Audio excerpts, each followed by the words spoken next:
So let's take a look at this example. You can download the source code in the link below. You can pause this video to work it out, and then we can check it together.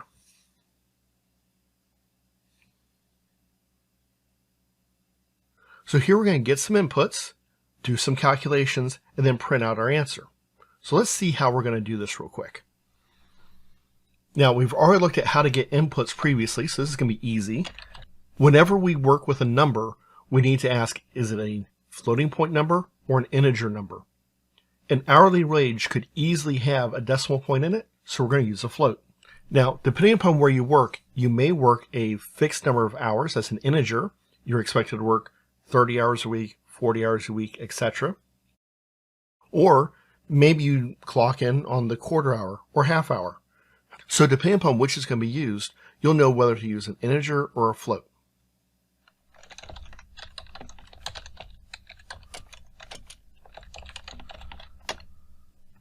For flexibility, I'm going to use a float.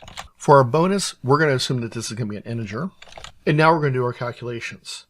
Now, Python follows a standard algebraic order of operations. So parentheses first, exponents, multiplication, division, addition, and then finally subtraction.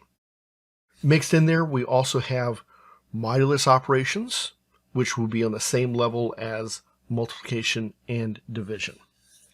So let's go about how we're going to calculate this. We're going to specify total, and it's going to equal the hourly rate times the hours worked.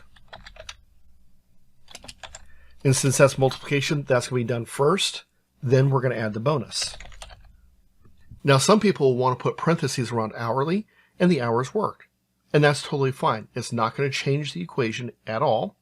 In fact, it might make it a little bit easier for us as humans to read because we're visually grouping together information. Remember, good code is readable not only by the computer, but by other people. So if you want to put parentheses around hourly and the hours worked, so you can kind of visualize that being together, you can feel free to do that. Now we just need to do a printout. So the print command allows us to print out multiple items like you see here. We have the total amount for this pay period is, and that's a literal string. The comma separates out the other elements that are going to be printed. By default, it'll put a space between each element. We can change that if we want to, but for now, we're good there. I'm going to go ahead and run this.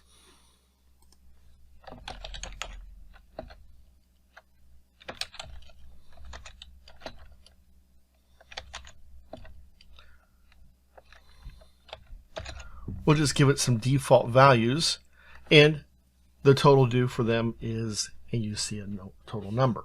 Now, you do see that space, and we could take that out if we want to. We don't have to, but that is always an option for us. So this is just some basic things of how we do our standard math inside of Python.